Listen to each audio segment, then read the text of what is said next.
Religion has always been a point of contention among different cultures.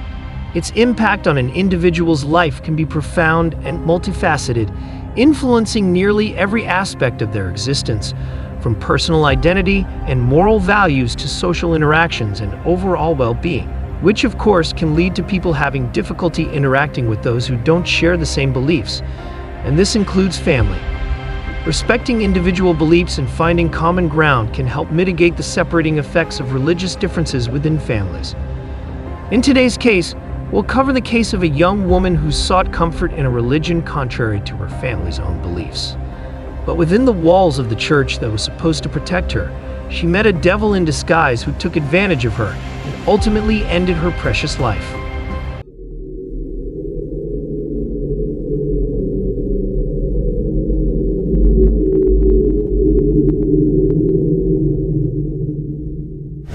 Hey guys, welcome back to Crimeco, your go-to channel for some intriguing and incredible true crime stories.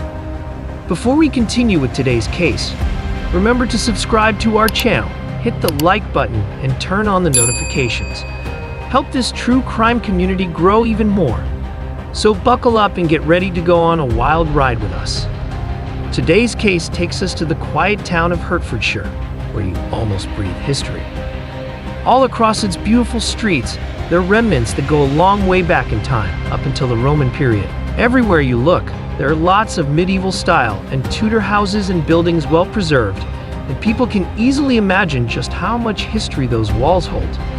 But in the heart of such a lovely town, darkness can also be found just around the corner.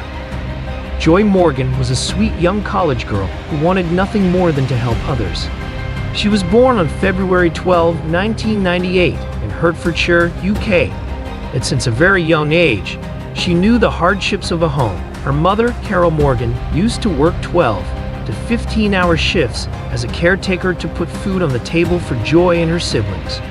She had an elder brother named Earl, with whom she was the closest, and two younger sisters, Diane and Shauna. Even though her mother worked long hours, she always made sure to make time to spend with her children and used to take them swimming or to a playground in a nearby park. Joy was a happy child, and her mother stated that her name fit her perfectly since it was always a delight to be around her. Her family also stressed the fact that she always wanted the best for everyone and encouraged her siblings and other family members to do the best they could with their circumstances. She always pressed them to do better, whether at their jobs or to get a good education. This was extremely important to Joy. That's why she began her studies at the University of Hertfordshire to become a midwife. She was in her first year of college when she disappeared. However, despite a happy childhood, Joy's life was marked with death and grief. In 2006, Joy's uncle, whom she was very close with, died due to cancer. Such a big loss in her younger years made a notable impact on her life, and in 2012, a few years after such a big loss, her stepfather also passed away due to cancer. Unfortunately, just 2 years later, in 2014, her biological father committed suicide. Joy was inconsolable. The heartbreak was too much to handle at such a young age. Her inner turmoil was taking a toll on her, and there were no words to console her. Seeking some kind of comfort, Joy began to show interest in religion to help her deal with the loss of her loved ones. She was grieving and needed help, so she often looked at religious content on social media. One day, while scrolling through social media, Joy stumbled upon a video from an organization church-like called IUIC, which is short for Israel United in Christ. Every day, Joy would watch video after video. Soon, she became a member of the church. IUIC's primary teaching has to do with the idea that people of African, Hispanic, and Native American descent are part of the 12 tribes of Israel in the Bible, and that God has chosen them to carry on His work and word. However, this church had been in the eye of several controversies. It has some bizarre rules which most people would consider misogynistic and borderline hateful, like, for example, that men and women who aren't married to each other are not allowed to stay alone in a room together. When it comes to service in the church, men and women are not even allowed to sit together. It's also very common that men are given jobs based on their place in the church's hierarchy. The head of the church is a man who calls himself Bishop Israel, and after him, the organization follows a structure of deacons, captains, officers, soldiers, and brothers in order of importance. Women are not considered in the hierarchy system, that they just call themselves sisters, that they are always expected to respect and call all men sir when they talk to them. If you don't follow the rules, you could be demoted, given a punishment, or even kicked out of the church. Apart from these examples, the IUIC states that when the time comes for Jesus' resurrection, they will be the rulers of the world, and every other race will serve them. The organization also has a strong belief that white people are literally the devil on earth, and that they're genetically driven to destroy black people. This organization has some pretty questionable ideals, but it was the sense of belonging and the way they worded their ideas that made people drawn to them. And that was the case with Joy. Joy became a very devoted member of the church after seeing their teachings on YouTube. She used to lock herself in her room and watch their videos all day long. In January 2016, she signed up with the organization's UK branch, located in East London. Family members say that Joy's attitude changed a lot after she joined the church, and that she became a totally different person.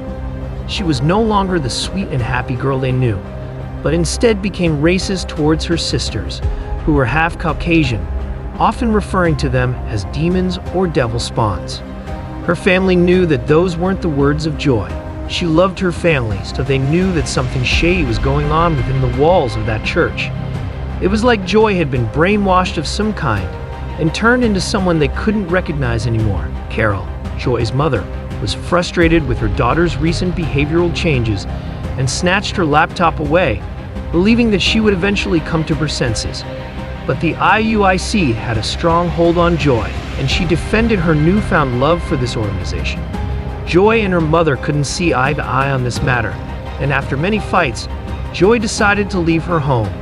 The house where she had grown up and was filled with lots of loving memories no longer meant anything to her if her family couldn't accept her new religion.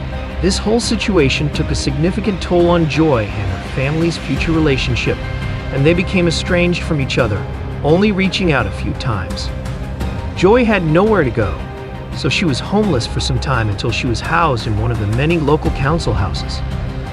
Time passed by, and Joy continued her life and devotion to her church. She was excelling at college and was very involved in different activities at the IUIC. On December 26, 2018, Joy's mother called her to invite her to her aunt's house to celebrate Christmas together with all the family. But Joy told her that Christian festivities were not allowed to be celebrated in her religion. Mother pleaded with her, saying that she could think of it as a family get-together instead of a festivity, but Joy once again refused, stating that she had already committed to helping in a church-related activity in Ilford. Unbeknownst to Carol, this would be the last time that she would ever hear from her daughter again. On February 7th, 2019, Joy's mother got a call from an estate agent who took care of Joy's student accommodation. She had missed rent, so when they went to look for her, her roommates also informed them that they hadn't seen or spoken to Joy since last Christmas. Carol was shocked, but realized that it had actually been well over 6 weeks since she last heard from Joy, as she had a habit of disappearing for months on end. Carol tried reaching out to the church, but when she didn't get back an answer, she immediately filed a missing persons report with the police. The investigators looked into the case carefully and talked to every church member who had talked to Joy in the past few months. They discovered that the last time someone from the church saw Joy was on December 26 at a church-organized event. Months had passed ever since, so it was, at least, suspicious that no one had voiced their concerns to the police about her whereabouts. Joy even made it clear in a few videos recorded around the time she went missing that the church was the home she had never had. So the fact that no one cared enough to look for her after missing so many meetings at church was questionable. Representatives from the church said in response that they thought Joy had left the church because her phone number had been removed from the church's group chat. They were surprised by it, and they even stated that some of the members went to her house to talk to her, but they didn't find her. Most of the church members' alibi stories were true, but there was one person who made the police suspicious. That person was Shofile Israel, a married member of her church. He told the police that the last time he saw Joy was on December 26 at a church meal, and afterwards he offered her a ride to her house in Hatfields. Shofa was an immigrant from Nigeria and had been living in the UK since 1997. His wife introduced him to the church. He became a member in 2016. With time, he became a dedicated member, rising to the rank of a soldier. He and her wife were enthusiastic members of the church who were always helping people. It was revealed that the couple used to give Joy a ride to her campus on multiple occasions and became good friends with her. On February 9th, Shofa was arrested, and during the police interrogation, he just asked if Joy was dead and nothing else. After being questioned for 2 days, he was bailed out of jail, but the police still had some doubts about him. The investigators found many loopholes in his story, and upon searching his car for evidence, they found Joy's house keys in it. On February 26, Shofa was arrested again and charged with the murder of Joy Morgan. He finally admitted that he spent 2 nights alone with Joy in one of his residences, Cricklewood, while his wife was staying at another residence located in Luton, Bedfordshire. He was afraid to come clean because he had broken so many rules and could be kicked out of the church. Although everything pointed to him as Joy's murderer, Shofa pleaded not guilty.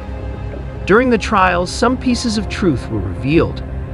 Shofa had already admitted that on the night of December 26, he took Joy to his home, and they spent 2 nights together while his wife was away.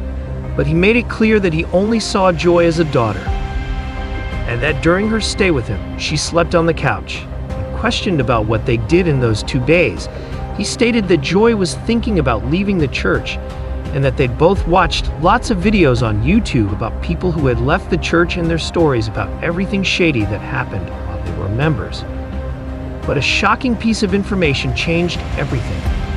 Shofa was caught lying red-handed, as several of his chats with Joy revealed that he thought of Joy as something more than a daughter. Some of those messages went back to March 2018 when he called her an amazing princess and a treasure that cannot be measured. Visibly cornered, he almost immediately denied having sex with her, but it was crystal clear for everyone that he had developed feelings for Joy, and perhaps those feelings weren't reciprocated as he thought they would. Further investigation revealed that on December 28, 2018, Shofa's car was caught on CCTV cameras in Stevenage, along with Joy's cell phone signal. His cell phone was also traced back to that area, and on his call records, there were several calls to Joy. He even testified that he had gone to her house several times to check up on her, but he was spitting lie after lie. The last time Joy's cell phone was active was again in the early hours of New Year's in the area of Stevenage. Coincidentally, Shofa's cell phone was also located there around that time. It was believed that Shofa was driving around that area looking for the perfect place to ditch Joy's body. The prosecution had practically no doubts that it was Shofa who removed Joy's number from the church group chat, and that all those statements about calling her and going to her house were all just part of his cover-up, so no one could suspect him. There were far too many red flags about his behavior towards Joy and lots of evidence against him. On August 5, 2019, Shofa was convicted of Joy's murder, and he was sentenced to life with a minimum of 17 years. Still, he never confessed. He didn't even give the police the location of the body. It wasn't until October 5th, when a dog walker in Stevenage came across human remains wrapped in bin bags and covered with logs, that woman's body was found. DNA tests confirmed the identity of the corpse as the remains of Joy Morgan. An autopsy was performed, but no plausible cause of death was found. Although the pathologists couldn't determine the cause of death, they found traces of ecstasy, which led the authorities to believe that Shofa probably drugged Joy to rape her, but her body didn't react well to the substance, and Joy passed away.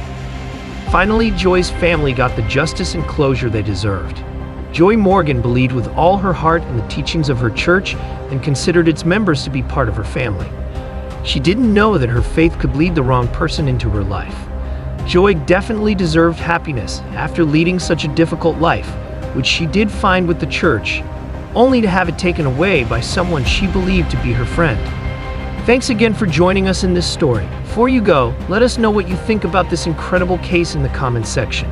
We'll see you again in the next one.